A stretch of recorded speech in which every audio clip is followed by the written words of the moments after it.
from this position to resupinate and just to go forward.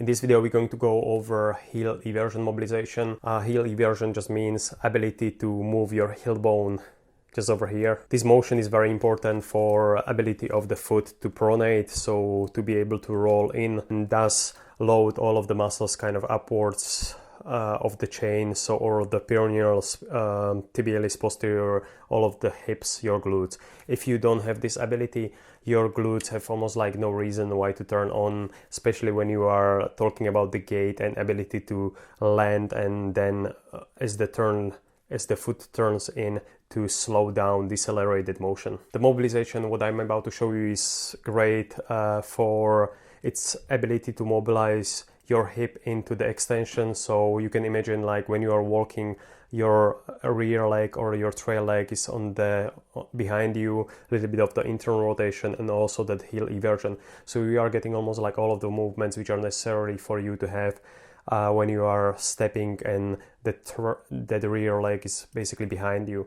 So when we are able to combine and unlock these ranges of motion, so it give your body ability to feel that movement, it helps a lot to kind of loosen up that stacky feel in the upper hip, in that glute SI joint area.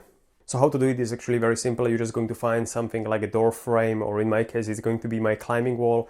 You're going to step maybe like 1 meter away from the door frame or from the wall.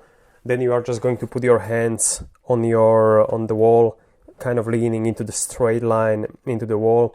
What I like to do is turn my foot slightly in, so you're just going to point your toes slightly inwards, then lifting the other hip, flexing it as high as you can.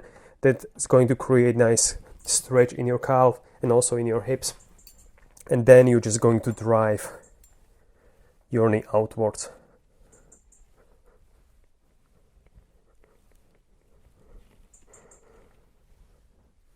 And I will just show you the same on the other side. So again, just the toes are roughly like 1 meter away. You are leaning against the wall. You are bringing the hip as high as you can, turning the foot slightly inwards, and then just driving this side, the flexed hip, the hip which is up, slightly outside to the side.